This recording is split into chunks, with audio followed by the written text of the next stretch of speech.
everybody, welcome. We're back with another event for Kobold Con. I am so excited to be here with some fantastic people. And we're going to be here playing some games for you.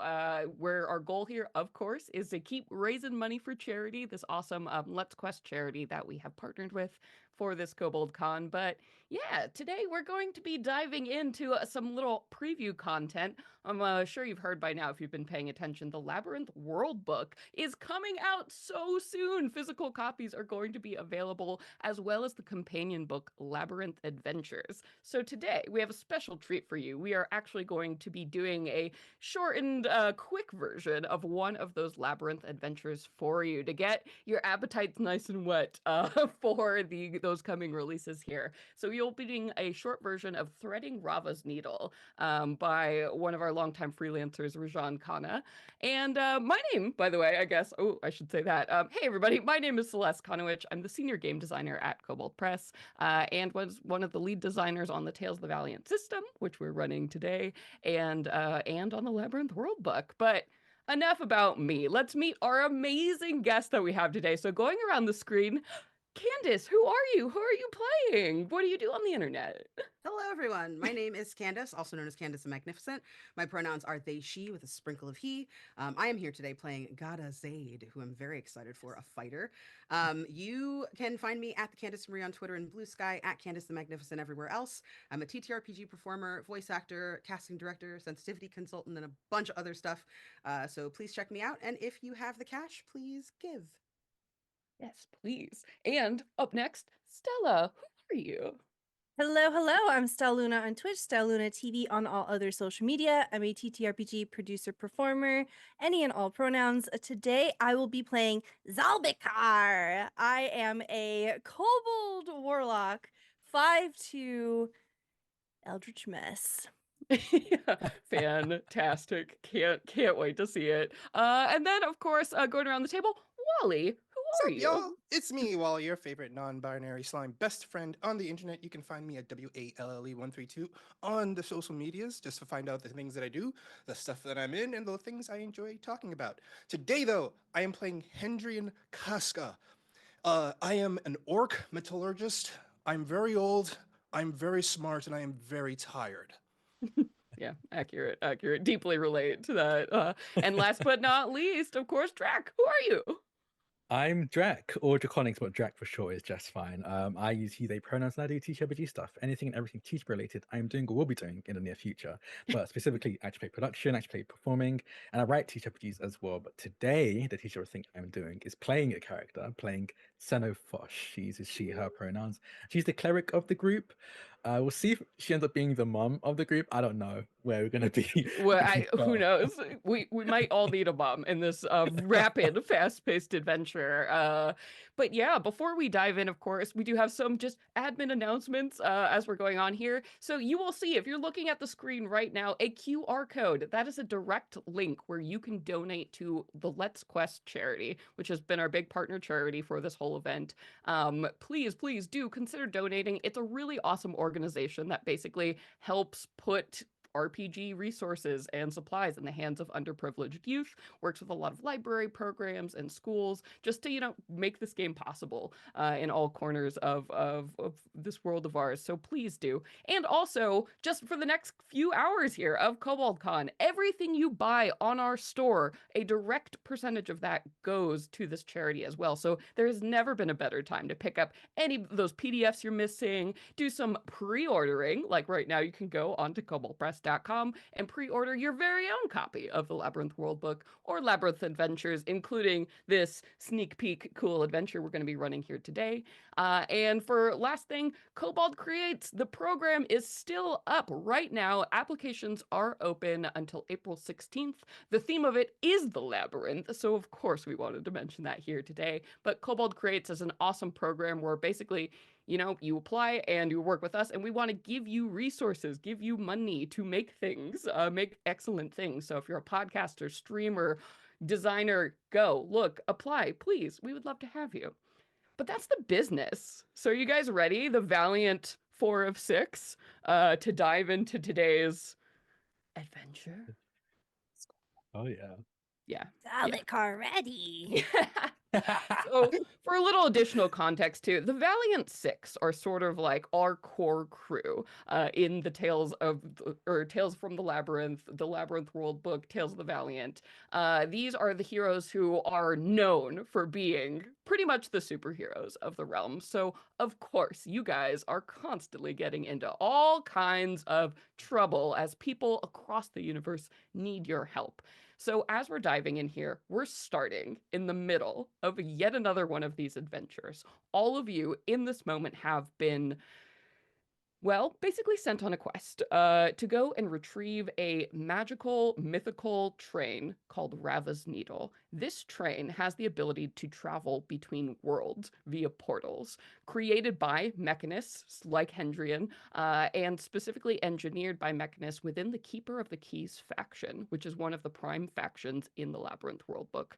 The Keepers are all about making great technology that, increases the safety and feasibility of being able to travel between worlds. They invent it, they retrieve it when it goes missing, and this is one of those circumstances we've found ourselves in. So, shortly before this game begins, you all have transported to a demiplane that has been controlled by these creatures called mechadrons, which are basically sentient robots. And all of this information, we'll get more and more into details, but right now, where you find yourselves is in the middle of this room. This basically a steel box that you have now like snuck your way past all of these mechadron guards to.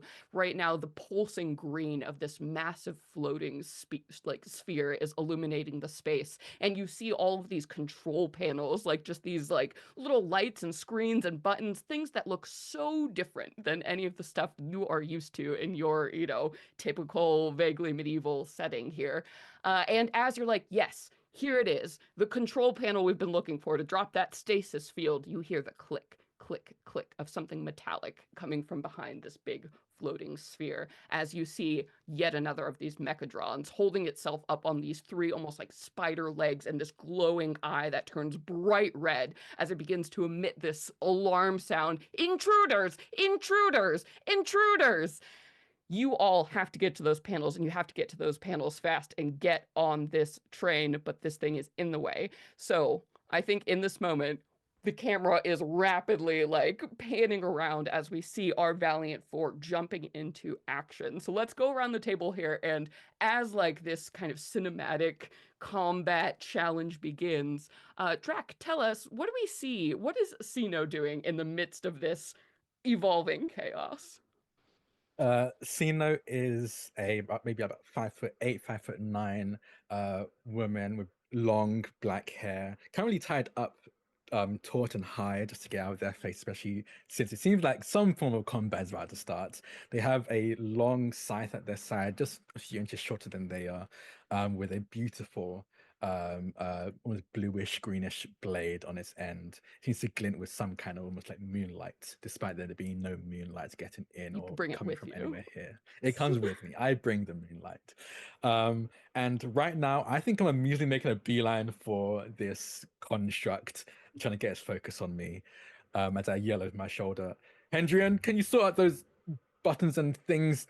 Not my forte, as I move to slash at this Yeah. construct. So we see Sino jumping in, and as you swing out, bringing around your scythe, the creature that is like now scuttling to the full side, you see one of its mechanical arm folds out of the back, like behind its head, and has a very similar scythe that it's bringing down rapidly in front of you as you're squaring off with it. And the camera pans over to Hendrian. You've been told by Sino something about buttons. What do we see of you though as the camera turns to you?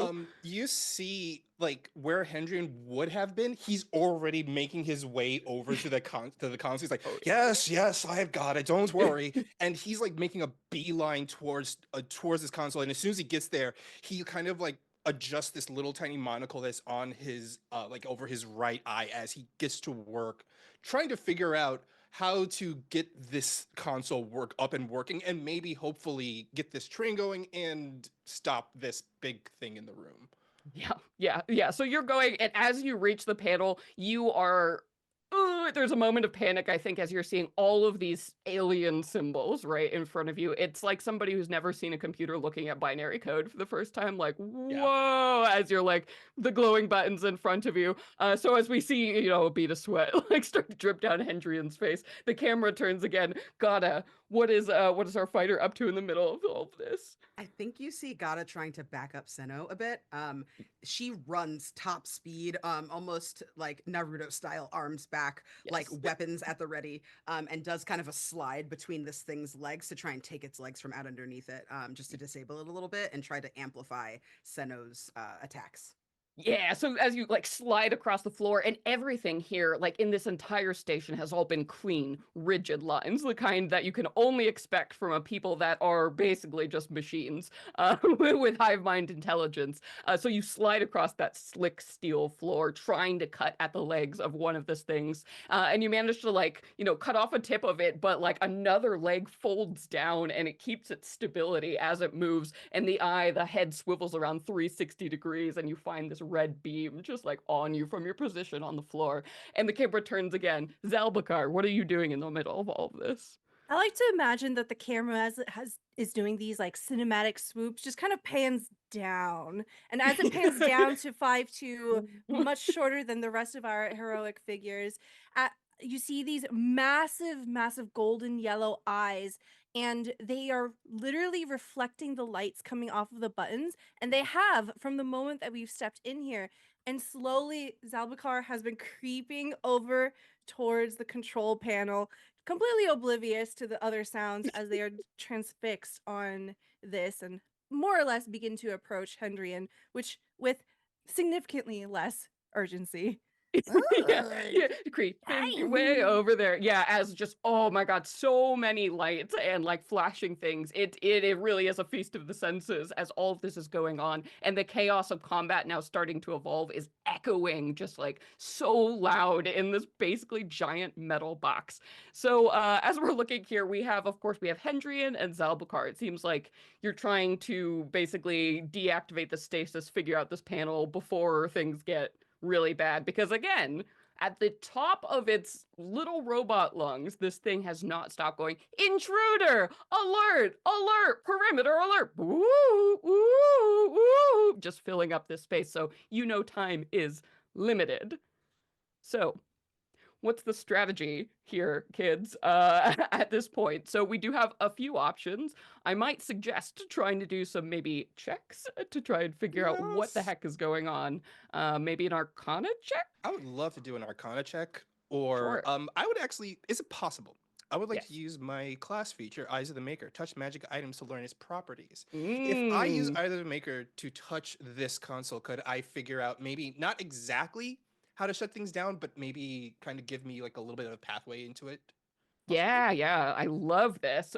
So using a mechanist feature, absolutely, as you're going ahead. And what does that process look like? Is there a visual element, or is Yeah, this something that happens in your mind? I think the way this looks is because Andrian is a very tall orc. Looks like they have been they are the type of looks like they've been working in blacksmiths all the time. That's where they have been raised up since they were a little tiny orc. They even wear that like blacksmith apron over their shirt right now. But the way this Eyes of the Maker looks is he has this one monocle over his right eye that looks this bright red with a lens, and he taps it and it glows brightly. And I think that we kind of cut from his perspective is that we see everything that his eye looks has a very unique description. Is pointing out what the console can do, is pointing out what everything does. And you look over at Zalbikar, and it just says short Kobold, but then it goes right back to looking at the monitor. Like it's like the QR code scanning. Like as you're Yeah. looking, you're like, oh, cool, floating above their head. I love that. Yeah, so you sort of have that like beautiful mind moment, as the world like, gets labeled and all of these like weird signals and glyphs like start to in your mind as the magic takes hold, like make sense and into a language you can speak. And you realize that there are kind of like two main functions that are sort of relevant to what's happening to you now. You think here there's this panel stasis controls. You're pretty sure that if you mess with this somehow, that you will be able to bring down what is currently blocking you from accessing the train that is partially pulled into the station. You also see, because this was a great idea, take a point of luck, by the way, for doing that. That was awesome. Okay. You see there's one that says like central control, like sentry reset, like those kind of buttons there. And that also sparks your attention as something that might be incredibly useful in the moments to come. Um, and since that was, I believe, an action, yes, Yeah. to do that. Okay. So what you could do if you wanted to share this information, because Zal is like sort of waiting right there, could give Zal advantage Yeah. maybe on interfacing with a panel. I think it's like he's doesn't even look at Zal. He's just typing away and everything. Zalbikar, I need you to do something very important for me. While I am trying to reroute the energy conversions through every single point of this, while I'm trying to reduce the stasis field, I need to find some way to vent out these mana gates so at least we can bring the stasis down. I need you to do something very important for me. Zalbikar is ready. And you can see like the entire time that you've been analyzing this module, Zalbikar's like pointed taloned fingers are like hovering patiently over one, So many buttons. moving It's like a like this soundboard. one, There's like, oh yeah, maybe things this to. one. But waiting for a Hendrian's call, because there have been way too many opportunities before where Zalbikar's impatience has led to their downfall. Awesome. You'll Yeah. look at, yes, I get you want to push a button, but I need you to push that one right there when I give you the signal. Zalbikar ready, and you see Zalbikar kind of lean back and shift their weight on their two legs. Very, very limber looking for a kobold here. You see this muddy red scaled skin here, and there's something kind of moving underneath his golden green robe here. He readies a staff which ends in a dragon head, and it has it positioned over the button, waiting Yeah. for your signal. Yeah. All right. So I think what this is, because it's a matter of timing right now, as Hendrian is like getting the sliders and everything in place, so you can press that button. So let's do maybe a sleight of hand check, or does that feel about right in this moment? And let's roll with advantage to see if you can time this just right to get your system shut down. Oh yeah, that definitely sounds good. This is gonna be all right. That's a 17 and a 16, so it'll be a 17.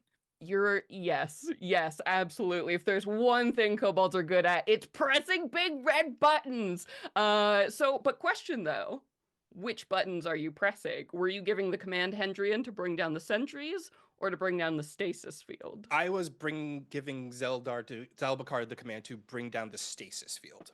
Okay, yeah. So so as you go ahead, and there's this moment like, and you're like, now, and we see it in slow motion, boop, as the cane, comes down just on the yes. And there's like a big electric, like short sound that comes out, rings around you, and woo, as you see like this whole section of the room, the panels go dark, and that big floating like sphere in the middle, that lime green, it's almost like a holographic thing, like flickers and then just goes dark. So essentially this room now is just illuminated by the periphery panels and this red eye that is trained down right now on Ghada after making her cool slice here. And all of you feel this like weird, it's almost like pressure has gone out of the atmosphere. Something big and magical now has ceased to exist. But you are still very much in trouble in this moment because these guards are still active and still angry. So cinematically, describe for me, Ghada, what is like your turn as this thing is like stabbing down at you? What do we see as you're like fending off this creature?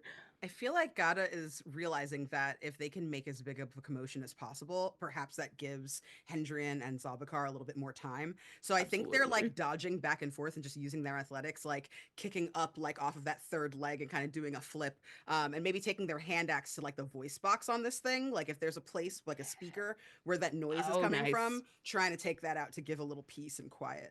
I love that. Let's go ahead and just do like a roll for me, maybe an athletics as you're swinging around, or an acrobatics if you would prefer, as you're trying to just like get at this thing, this box that's making this huge amount of noise. Athletics is awesome. I got a 27. Oh my God. Yeah. So you with what is you bring in like a weapon or a fist or like a I've knee got to the some hand box? axes, and I Yeah. think I just let one of them go right into the speaker, and I bring the other one up, kind of like up the front of it, just to get myself back off to catapult Yeah, off of all the the thing. while avoiding, by the way, 4 hands on this thing, each with a different bladed weapon. So you're like ducking and dodging, and you bring that around, and you hear, and it starts making this like low whining sound as you've successfully attacked that voice box. And then, Sino, describe for me your turn too. How are you backing up Ghada in this moment, keeping this thing occupied while your friends work on the panels? I think anytime I see a metallic fist coming out from a direction that God is not seeing coming, I swing my scythe to kind of deflect it. And the moment they take out the voice box, I go, "Nice job. Now I think it's time you run." And I'm going to cast a command and get this construct to run away.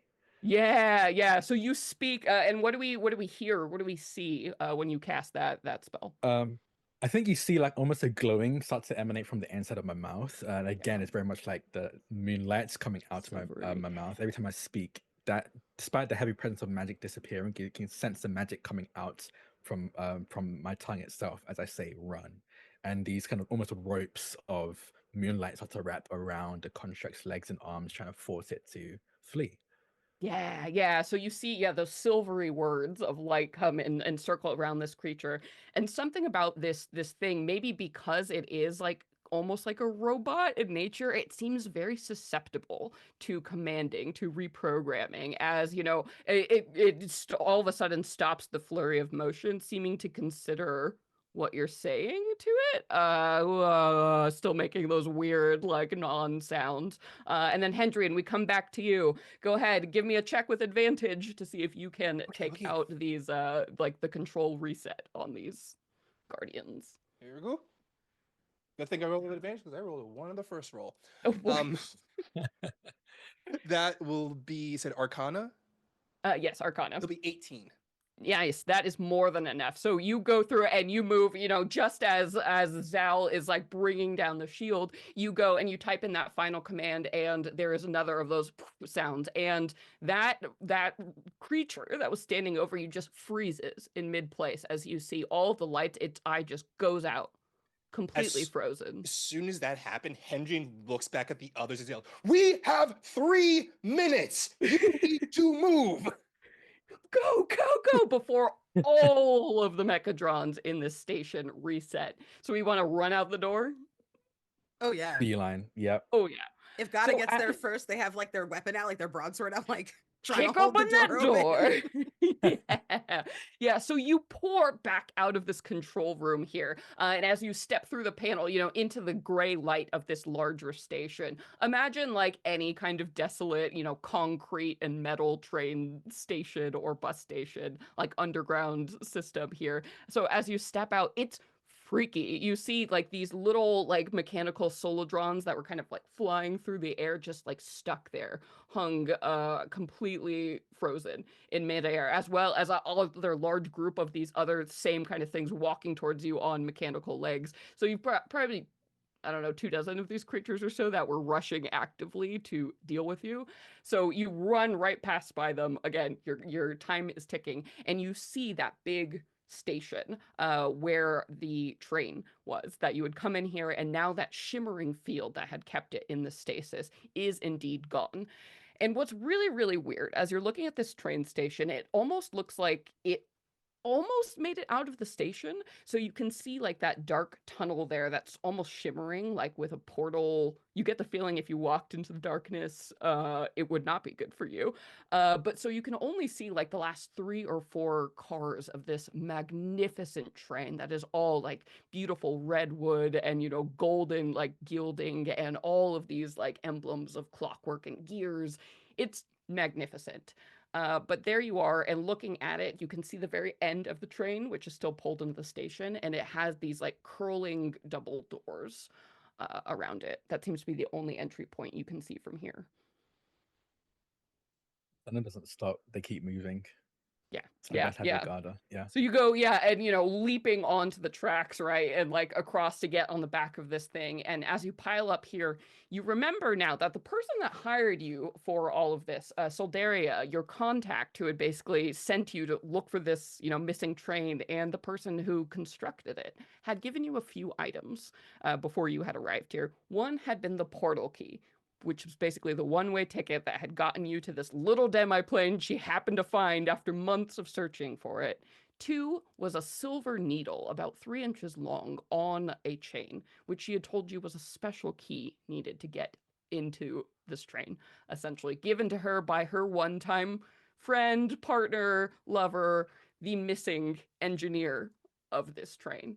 That you've been sent to find. And 3 was something called a wayfinder, but we'll talk about that when we get there. So who is holding this silver needle? I would like to make a case for holding maybe all of them.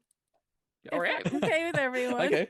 Yeah. Kobolds like shiny stuff, and I was all of gonna the things say. you received, incredibly shiny. Yes. So, If there's anything Zalbikar does well, it's holding on to shiny things. Hendrian will 100% trust Zalbikar with the shiny magical items because they are a wizard. They are smart in magic, is what I want to say. So Yeah. yes, I do trust the items to Zalbikar before I immediately studied every single one of those items, learned how they worked, and see if I can replicate them just in case Zalbikar does break one. Yeah. So just in case, seems like a reasonable thing to do. Wonderful. So how are you looking at this?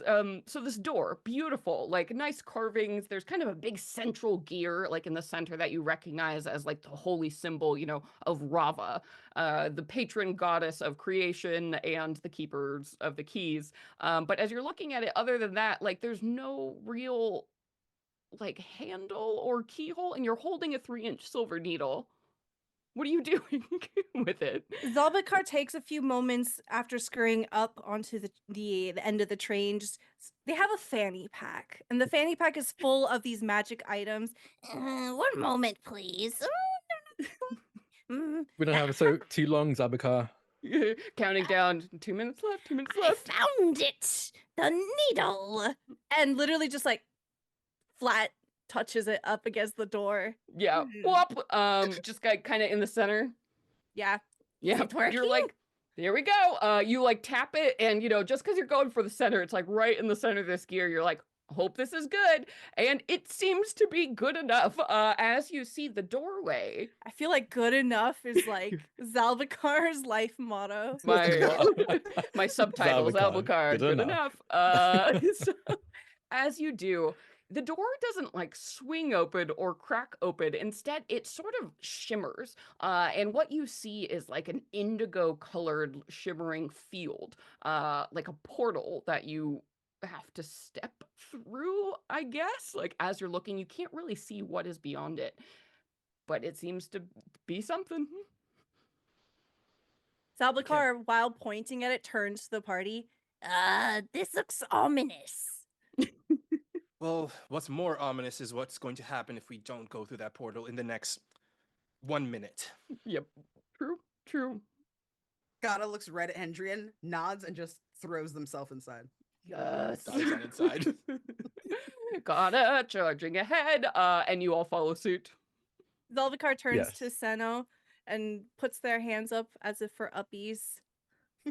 Okay. They kind of like put their scythe on their back and then pick up Oh. Zalbikar, kind of holds them as they rush into the portal.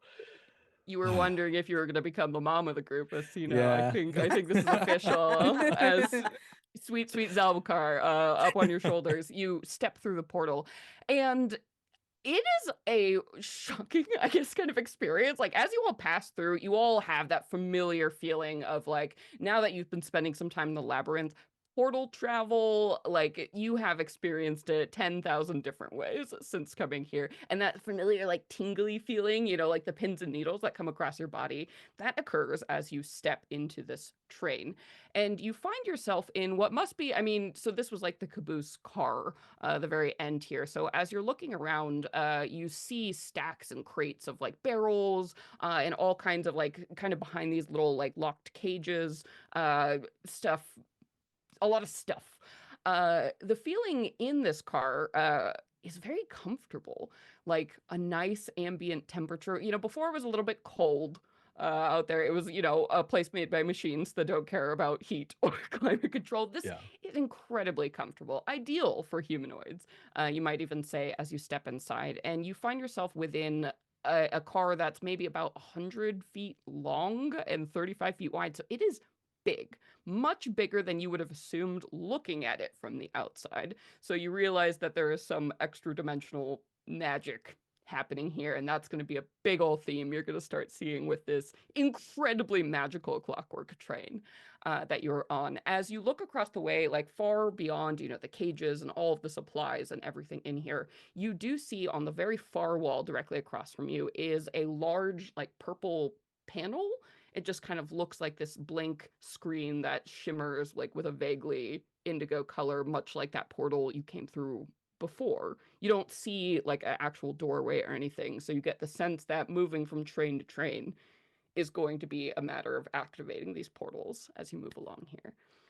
But now, as you like get to the other side, and there's like a minute to calm down, seemingly, you don't think the Mechadrons can make it here. They don't have a key. You are safe for now. Let's talk about some of the objectives that we were sent here to find. So do we want to go around here and talk about maybe in order? We've got 4 objectives. So let's look at the list here. And Drac, why don't we go ahead and what is our first objective? Let's go around. Let's remind ourselves what we're doing here on Rava's Needle. So with Zalbikar, I think currently on Sana's back, you hear Sana almost murmuring to themselves as they go through the objectives in their head. Okay, step 1, bring down the stasis field, currently keeping Rava's Needle trapped in the Mechadron. Then we played, and we did that. Zalbikar, you did that. Thank you. Yeah, good job, good job. Okay, cool. And With then some help, yes. Yeah. And Zalbikar, what as a reminder, what was that second thing you were sent here to do? And then we must board the train and travel through its cars until we find something called the Eye. Yeah. And it was described to you by the keepers as some kind of like highly magical engine/navigation pane.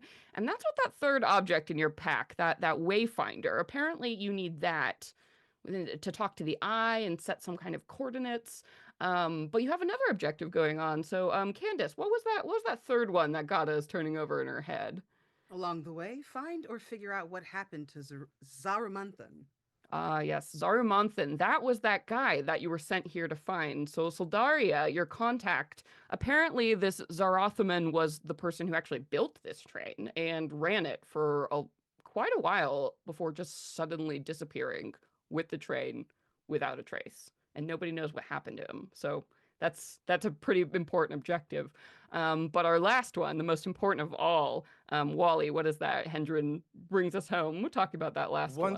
Once we've reached the engine room, we will take control of the train and use its navigational systems to drive it to the closest portal on the train's interplanar track, a forest world called a Boreal Station. Solaria and the Keepers will be waiting there to safely take possession of this train. Yes. So good job, guys. You're already 25% of the way through everything you need to do here. Excellent.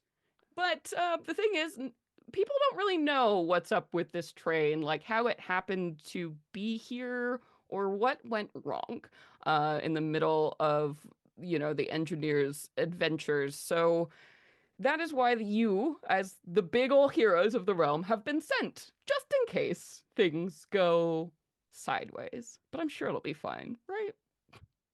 Seems like Totally a normal fine. day for us. Yeah, completely. We'll be fine. So here we are, standing in this last car here. You know that there are multiple cars, and if you know anything about trains, which is, that's weird, strange technology, but in the labyrinth, you've run into a few of them. at this point here, you know that it's probably towards the front of this train. So you're going to have to get through these cars as fast as possible.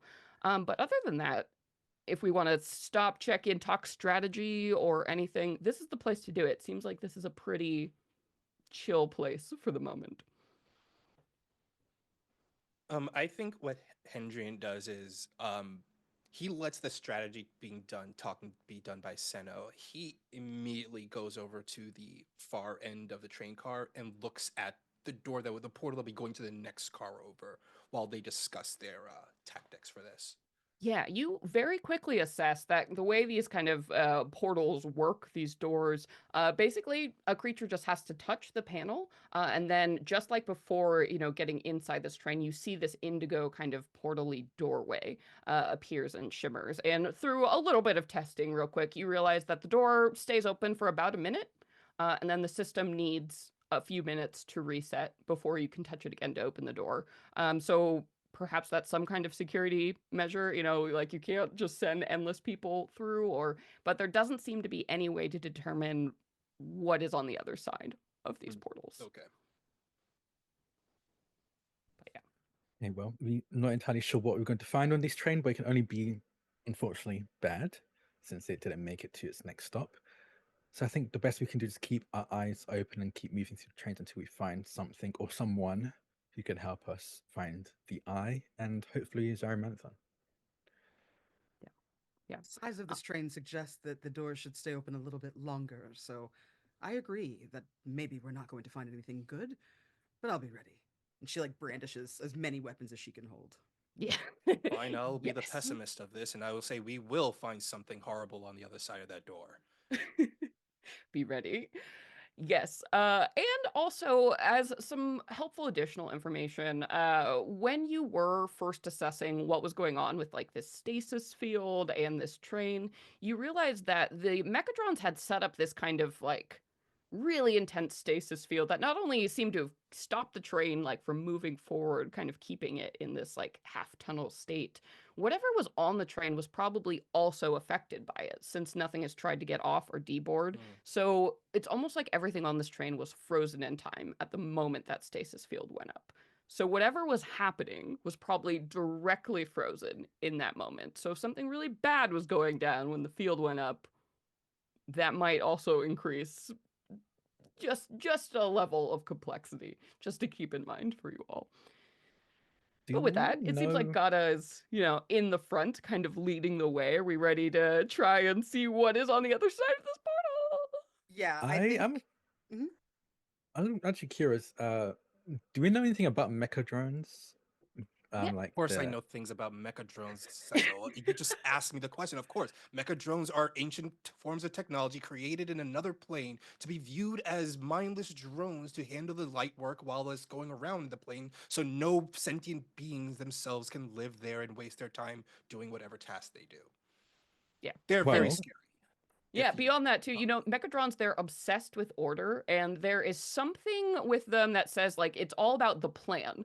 Frequently, Mechadrons talk about this plan for, I guess, the universe, for themselves. It's a little bit unclear, but they all, wherever they are in the universe, seem to be well aware of this plan. So they're being obsessed with order and whatever big universal thing they're involved with. It's very terribly mysterious to everybody who isn't a Mechadron. And well, Hendrian, then my question, I guess, is why do you think they put a stasis on this train? Doesn't seem what's so disorderly that could have happened that they thought it was necessary. An excellent question. I mean, they have a set purpose of things they're supposed to do, and they're supposed to follow it down to the wire, to the most finite detail. If a stasis was set up here, then that means something here wasn't part of the plan, and they had it set up just in case the thing that wasn't part of the plan became too much of a problem.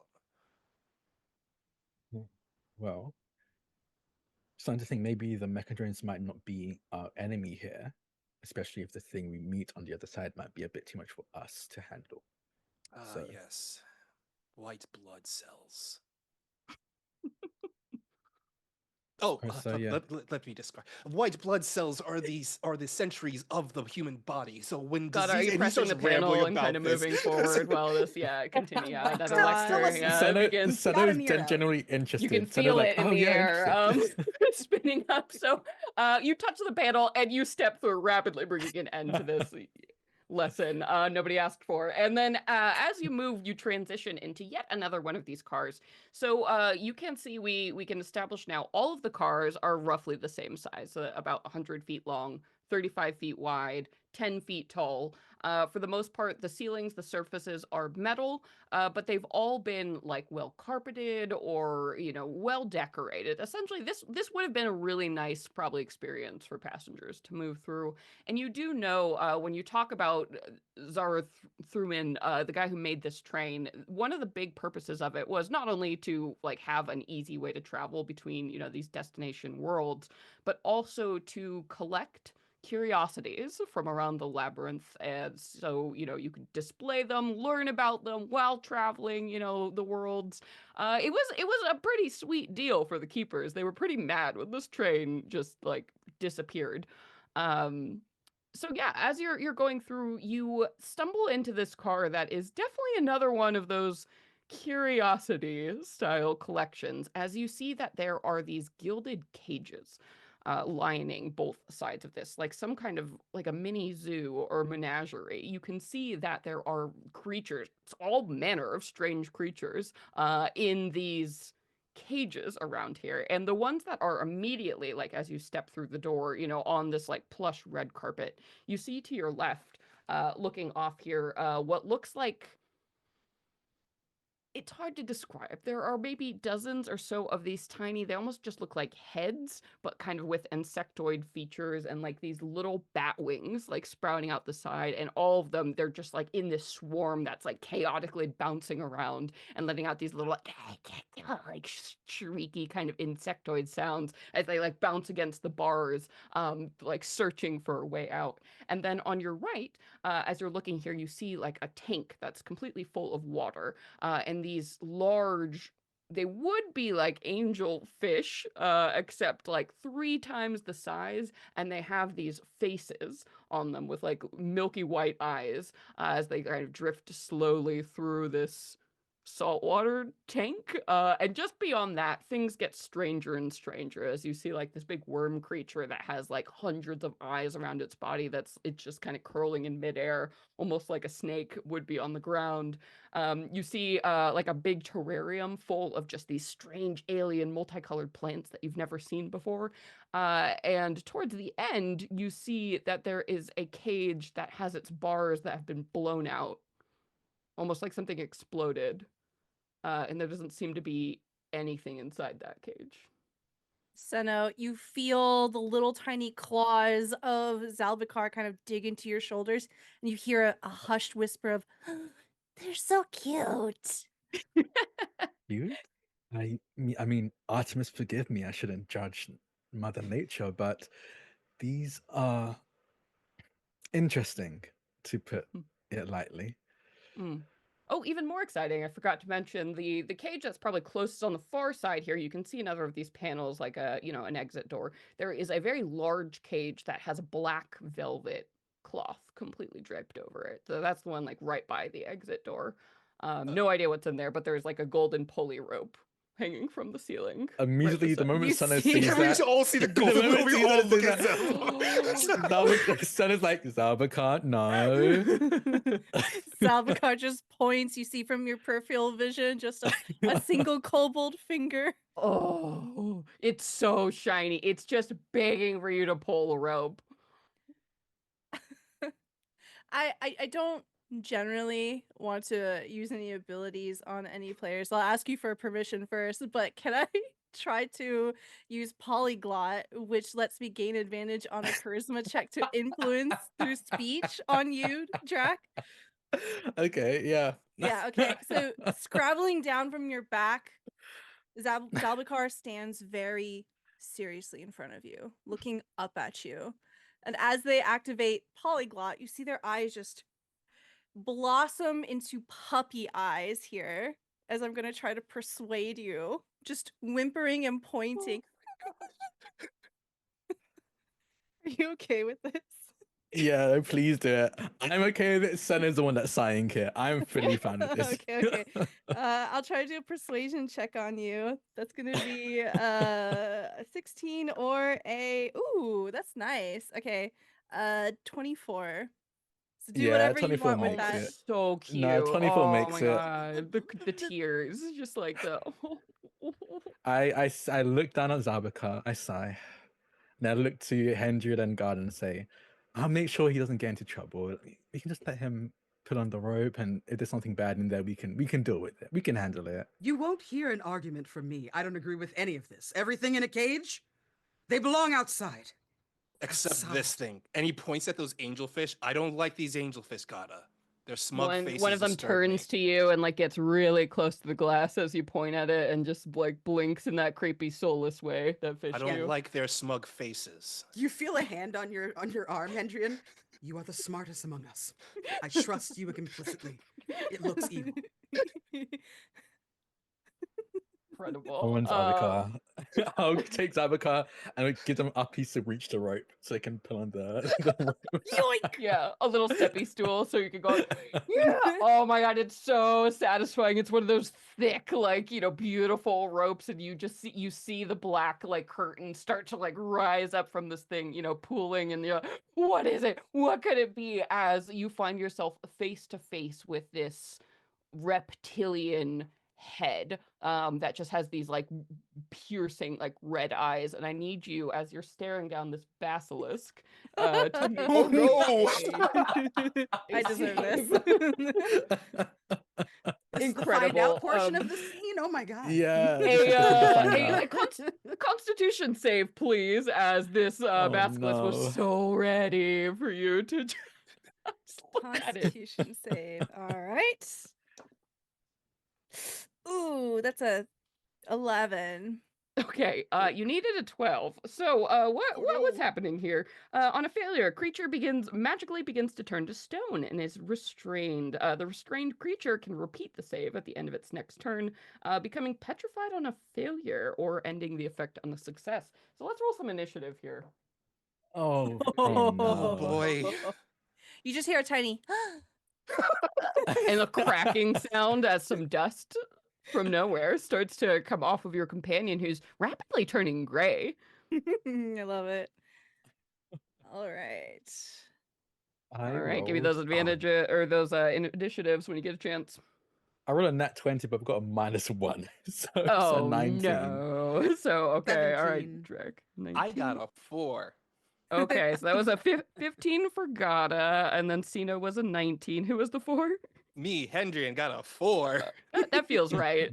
You're wizened and careful, right? Yeah. Yeah, that's it. Yeah. Accurate. Zal, what'd you Zal get? got a 13. Okay, a 13. Cool. Let me roll some stuff. Oh, no. Oh. Oh no. Is that Oh my stuff God. plural? I rolled so good. Oh no. Oh, no. no. Oh no. Okay. So as you're all like, oh no, and the curtain's coming up and you're realizing everybody, that's a basilisk in there, at various points on the train. And I imagine, Hendrid, you're probably still like close to that aquarium looking at Ish. these things that Yeah. are just taunting you. You're like, as you look into their eyes, they're swirling with dark mysteries, and you're like, ah. From behind you, Hendrian, you hear the cries of all of these like swarming head creature things that were behind you. They shriek in unison, in perfect unison, dozens of these little tiny things. And there is the sound of cracking as they burst through these metal bars in one concentrated effort, them all like throwing their bouncing heads against the edge of this thing. And you all see they begin to swarm out of this. So you are dealing with an insatiable brood of creatures. Very nasty little creature from the God. Monster Vault, Tales of the Valiant Monster Vault. So I invite you, if you're following along at home, look at how awful these things are. And they go first because they got a 21.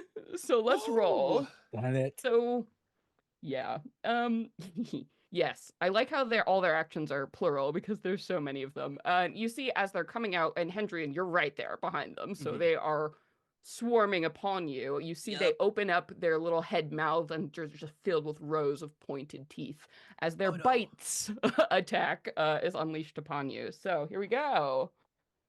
Oh, only a 7 to hit. Oh Misses. no.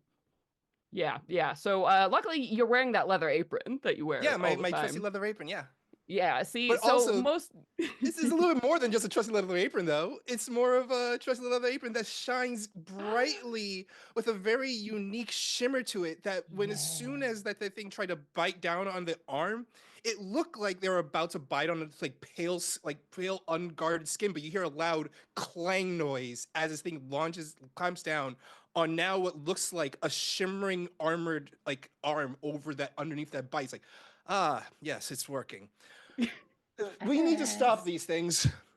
Yeah, your mystic metal feature, yeah, pops off here as you are wrapped in this incredible creation of yours, this Mechanist super armor.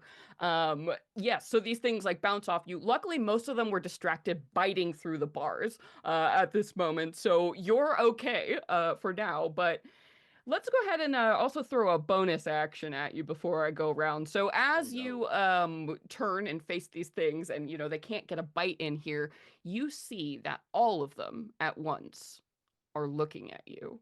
They just all hundreds of eyes turn and stare into your soul at once, and it's very strange in the middle of this chaos and everything, just that sheer amount of attention. I need you to make a wisdom saving throw for A me. wisdom This is save? against a frightened effect. Oh, I have advantage because of my timeless resolve. When you are Yes. an ally creature within 5 feet, make a save against becoming frightened. I have advantage on the save. There you go. So that eldritch fear starts to creep in, and we roll. That will be I got 18 on the dice. That Oh my will god, that's fine. be a 17. Yeah. Yes. So you fight off the cosmic horror that is waiting the eyes of these aberrations. Um, and then yeah, that's this thing can't touch you, which is incredible at this moment. So Sino, we come to you. You get a chance to respond. Friend turning into a basilisk right in front of you. At the other end of the train, there's a swarm of these little winged head creatures. Everything else Um, seems to be in its cage for now, except that suspiciously empty one that is yeah. directly behind you. Is a basilisk out of its cage, or is it still It's in? not. So it's still like trapped in the thing. So the only thing Okay. that is out and active that you can see are these brood creatures. Okay. And do they count? I guess do they count as one creature? Is Yes, so my this is Oh, yeah, technically that's a a good swarm point. creature. So it is like okay. a swarm of tiny creatures that is occupying its own space here. Okay. I'm going to make a beeline for them. How far away are they from me? Right now, I'm next to the basilisk. I guess how far away are they from me? Yeah, so you're pretty far at the other end of the train, and we did say it's Okay. about 100 or so. I think most of that, Oh yeah. it's Yeah. interspersed. So I'm gonna say you're probably about 60 feet away, 60 unfortunately, feet. from your friend, because he stayed right by the edge, that Yeah. other end with the cage. In that case, I'm gonna, with Zalbikar still in my hands, slowly Yeah. becoming stone, I'm gonna spin around to turn Getting so Zalbikar away from heavy for them. some It's reason. getting Yeah. so heavy. I'm not gonna say that. It's not very polite to tell someone that they're Yeah. Yeah. heavy, but I'm gonna spin them around so they're not facing the basilisk, and then gonna try and reach for the rope to try and pull the curtain back down behind me, Yeah. to Yeah. cover the basilisk again. Yes. So yeah. Um, So you can absolutely, use object. That's gonna be an action to go ahead and like just cover that up. Just cover that mess up. A yeah, fantastic it use will mess it up. of an action. I think very very wise. Take a luck point. I think Oh, that was a thank good you. call for Ooh. you. So yes. And then what else would you like to do? I think I'm just trying to see if I can do anything from this distance. Uh, third level spell slot. I will use a third level spell slot and cast. I think spiritual weapon. Yeah, I can cast Nice. it from at 60 feet. So, spinning around, I'll set Zalbikar down and reach forward, and with a bonus action, cast spiritual weapon. And you see Nice. a perfect replica of the size I have in my hand, materialized right beside this swarm attacking Hendrian, but entirely made of moonlight, and it's gonna slash down at these creatures. And I think I'm actually gonna cast out. I was cast out at 3rd level. And I just bump Nice. up. So in Tales of the yeah, Valiant, it'd be a 3rd circle. oh, 3rd circle. Yes, Oh, we've okay. changed that to clarify the long-standing complaint and confusion around character level versus spell level. Yeah. Now it's Oh, just that's spell perfect. circles. Nice. Yeah, in Tales That's of the Valiant. perfect. Yeah. Yeah. Okay, that is 2d8. Yes. Oh, roll to hit me. Sorry, what did you get to hit? Oh yeah, to hit, I got a nat 20 for 25. Woohoo! Okay, that's me so you're gonna be 48. rolling that damage twice. Luckily, plenty of targets to scythe through as yeah. this like big old swarm of things. Oh man, yeah. That will be. I think I get some extra stuff because I'm 7th level. No, that's for my cantrip specifically. So no, that is 25 points of radiant damage as Okay, this radiant incredible. sight slams through this swarm of face fish. Yes, yeah, these horrible little, they're like bats, except most like just Oh, heads, like for the head most bats, part. Like it's yeah. sort of what they look like. It's really we're gonna do this low tech style and hold this up to the camera. Oh my Oh, goodness. I that's love actually more it. horrifying than I was imagining. Oh my Oh, I god. Oh love yeah. that so Oh, it's much. awful. It's really awful. Pixies. It's bad. So you mow through about half of these things with those your giant swings of your scythe, just going through these creatures, which are flooding towards your friend, making them very easy targets. So fantastic. Anything else for your turn? And I'll move a bit closer. I'll move my 30 feet to close the gap a little bit. But that would be my turn. Yeah. Oh, absolutely incredible. Okay, and then Ghada, we come to you. How far away am I from these creatures? I think because you didn't declare you were like moving towards. I assume Ghada would have taken like a nice position in the middle of everyone who's poking things. So let's say Definitely. 30 feet, so you could easily run to either set of friends at this end of the train. I think I look over at Hendrian. I think I was next to Hendrian actually. So I Okay, think cool. I'll like So you're right stand there. Yeah, I think I'm gonna stand like make sure that he still has like an opportunity, like he has area to like move, but I'm kind of up front, and I'm gonna take my longsword and just try to like swipe through these things as hard as I can. Absolutely. Roll to hit. That's a 19. Okay, yeah, 19 will definitely hit. Luckily, there's still plenty of targets left, even after that massive scythe swing. Awesome. Ooh, that is a 13 for damage. Okay, and that is just slashing non-magical damage, yes? Yes.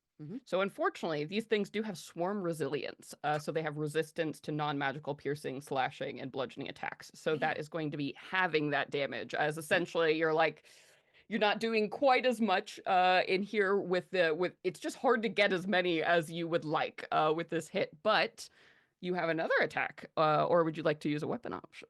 I think. Ooh. So I think what I'm going to do is use my weapon option cheap shot. When I hit a target with a melee weapon as part of the attack action, I can immediately make an unarmed strike. Nice. I think Just punch one. this is also vibes, but yeah, I get pissed because I can't do any damage. And so I just lash out and I'm like, like slap fight. I love it. Oh, awesome. So go ahead and make a d6 for me, and that will be, you are proficient with those, so you can add your strength to hit, but not your strength modifier for the unarmed strike. Okay. So that's going to be a 5. Okay, yeah, so you punch one, you see it, you get right in its little beady face and it falls down, and you're like, yeah. Yeah, she feels like really like excited. Like you see like their chest puff up a little bit, and then they see the other ones around, and they like lower their shield. Like they use their bonus action to lower the shield. And I think she shouts over one shoulder, "Hendrian, your magic, do your magic stuff. I'm not magic. Incredible. But before we get to Hendrian, Zal, we come to you. You need to make me a save or turn to stone, my friend. So this is going, that Constitution save. Okay, Anything to help you 17. 17. There you go. So, so you manage not only to not turned more to stone, but you have stopped it. You have successfully, now that you've been removed, you're not staring down the basilisk anymore. That is enough to shake it off. So how does, like, what do we see? Like stone flakes, or what are we seeing right now? So you know when like a cat kind of like shivers and you see it bristle down their spine? Something similar happens to Zalbikar. He's just like the flakes begin to just puff off of him as he flexes all of his scales. Ooh, yeah, so you like kind of shed that off. Yeah, and there's the cracking sound, there's a little bit of gravel like falls at your feet. And you're like, well, that was weird. A weird feeling kind of came over you, but you're fine now. And let me check if that took your whole action. Repeat the save at the end of its turn. Oh, at the end of its turn. So unfortunately, that was your whole turn. Not turning to stone, but good turn. A good Yes, solid very turn. good turn. And you'll see like they're slowly turning as if to reach for the rope again, but they Yeah, don't like- quite I make. still have you in my hands. I haven't set Oh, you down yet, so dang I it. ran with you. You knew so- better. Okay, then No I do more. not do You that. talked me into it last time. Excellent. That'll be awesome. my turn. Then we come now to Hendrian. These things in front of you about halfway reduced. So if you can get a good ol' hit on these things, you might end this fight. When Ghada says to him to use his magic, he says, Ghada, I told you before, it is not magic, it's science. And he pulls out this warhammer and he kind of like revs it, like the hand of it revs like a motorcycle's engine, and he revs it a couple of times, and you see like the back end of the warhammer opens up as like this tiny little like jet propulsion engine comes out of the back of it, and it's kind of like he's holding in place as it's vibrating as this engine is starting to build up as I swing away at it. I love it. I love it. Roll the hit. And I got a crit. Oh my god. Whoa! Let's You guys are go. monsters. What is going on here? All right. Valiant 6. Let's go. Okay, so there's a lot of stuff I can do here. Yeah. So because of I have heavy hitter, when wearing Mystic Metal, my melee weapon damage deals 1d6 extra force damage on top of it. So I am rolling 1d8 plus a 1d6 for damage. But also I am doubling. also have I have 2 attacks. I have 2 attacks, and also I'm Mechanists using are martial characters. Yeah, not magic. No, they are Accurate not. science. and I'm also using the protein to give it to turn the damage into fire damage. That's where that Ooh. jet engine like comes in as he slams it, and like the head of the hammer just starts to engulf in flames as he swings it at the swarm. Incredible. That is You double it, you got a crit, so you double Oh, that's it. true. I so do it double Yeah, that. roll it again. So that's 5, 6. That's 11 plus and plus 4. That's I can do math. 15. 15. All right. How do you take these things out with those two, like those double fiery strikes as you're going on here? I think what it looks like is that the hammer is like charging up, building up all like this force behind it, and he says to himself, "Force plus math equals damage," and he swings the hammer into the swarm. And when the hammer connects the swarm, there's this loud boom of explosion as the fire and everything goes off, and he turns his back away to look at the others as he pushes up his glasses, and like he does that anime thing where you don't see you just see like the shine Yeah, of the just glasses. Just the the shine of the sheen. glasses, no nothing else right there as the explosion goes Incredible. off behind him. And he says, Incredible. Science. Science, as the last of these like smoldering like little heads fall to the ground. And you are fine, handled in 6 seconds. Y'all, whoa. The rest of the creatures, by the way, if any of them looked like they were thinking about escaping, now sort of retreat like from the bars and are like, eye contact. No more. Even those big fish, those big creepy fish, like turn away. Finally from you, they're like, we want none of that. Yep. Could I, as I'm being held suspended adrift in the strong, capable hands of Seno, can I try to just have a cursory glance over these things to try to determine if there's like a common denominator, where they Yeah. might be from? Yeah, go ahead and give me. You want like an Arcana or nature check? Probably. Let's do Arcana. Okay. Yeah. Okay, that's not great. That's gonna be a 13. Okay. A lot of these things you have never seen before. And, Zalbikar has been around. I mean, all of you have. As the Valiant Six, you fought a lot of stuff in a lot of places. So it's very weird that you haven't seen, like, you can't identify a lot of these things. And maybe that's the common thread. These are things that seem to have, a lot of eyes, tentacles, that sort of thing that kind of screams aberration to you, which is a creature type that is typically from like extraplanar sources, right? Like the stuff in between, the weird, maybe not of one world, but of. So maybe this is some kind of weird collection of, yeah, extraplanar, the things that lie between spaces. These things don't belong here. Yes, I'm not I'm sure if they kind of- belong anywhere. I've got to agree with Ghada. Maybe we need to let them out. I'm not entirely sure we should let them out here. This not here in this area, especially with that basilisk right there that turned you almost into stone. Oh, it was just saying hi. I'm sorry for letting Zalbikar put on that. Note. No, That it was the me, only way guys. they will learn. That's true. Also, is this what rich people like to do for fun? You pay for this experience?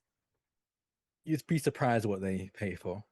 This is honestly, other than the many eyes, this is maybe the tamest thing I've seen rich people pay for. Ghada is mystified and nomad. Yeah. Whoa. Build trains, put weird eyeball creatures on them. Good, great. Yes. I'll set Zalbikar down. Fine. This entire time holding Zalbikar, I'll set them down on the ground. Yeah. You see Zalbikar just waddle over towards the cage that has been busted open and just kind of look at it, hands on their hips, staring down. Hmm. Hmm. Yeah, Yeah. but you look around, nothing as whatever was in there doesn't seem to be here now. But maybe ahead. And indeed, that little portal panel awaits. Well, it's not here now, so it's not our problem. Let's go. I think that's actually the exact opposite. Okay. I think Ghada like whispers to Senno, we both know it means yet, but let him cook. All right, do we want to move along into the next car? Let's go. Okay, Yeah. cool. Yeah. All right, so we are prepared, and our showrunner, thank you, Kendo, has let us know we're going to take a little 5-minute break here. So everybody get up, stretch, consider what might be waiting for us in the car ahead. This is also a great time, everyone. Go buy your books, buy your PDFs. Do it now so a percentage goes to charity. Make sure to hit that link. Let's do it. Yay! Okay, see you in a bit.